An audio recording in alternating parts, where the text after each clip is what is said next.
Pinili ni Jason Tatum ang championship Celtics over Team USA.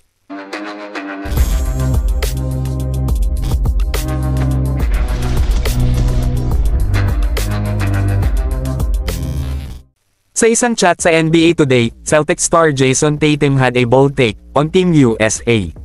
Sa pakikipag-usap kay Malika Andrews, sinabi ni Tatum na kayang talunin ng kanyang championship Celtics team ang USA basketball sa isang single elimination game. Secret na ang Team USA ay kulang sa star power sa paglipas ng mga taon, at ang pag-usbong ng mga international talents, tulad ni Nikola Jokic at Joel Embiid, ay tumulong to spread the narrative na ang Team USA ay fallen off from the days ng Dream Team.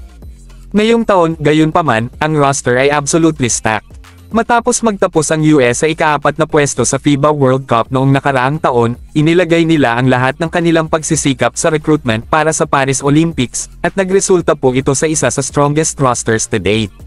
Sa ngayon, ang Team USA ay kinabibilangan ng mga legends, tulad ni Stephen Curry, LeBron James, Kevin Durant, Anthony Davis, Joel Embiid, at Kawhi Leonard, among others.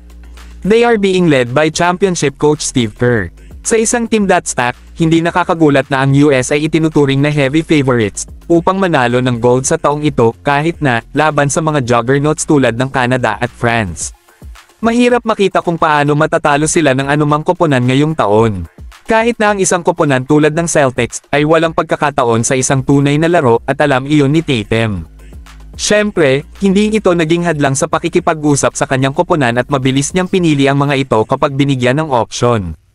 Ang 2024 champions ang may best na roster sa liga, at masasabing isa sa best na starting 5 lineup sa modernong kasaysayan ng NBA, kasama sina Jason Tatum, Derek White, Jrue Holiday, Jaylen Brown, at Kristaps Porzingis. Tinapos nila ang regular season na may 64 na panalo, at 3 beses lang natalo sa playoffs ngayong taon.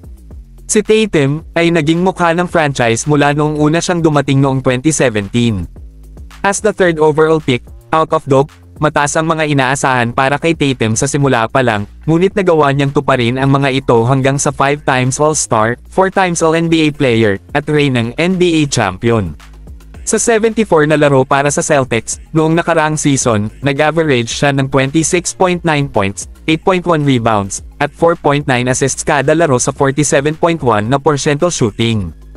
Habang tinutulungan niya ang Team USA na makakuha ng ginto ngayong summer, magdadagdag si Tatum ng isa pang parangal sa kanyang trophy case, ngunit hindi po niya inalis ang eyes of the grand prize. With most of his teammates ay nakatakdang bumalik sa susunod na season, si Tatum ay may ambisyon na muling manalo ng title, at siya ay nagtitiwala na ang Celtics ay may sapat na upang magawa ang trabaho.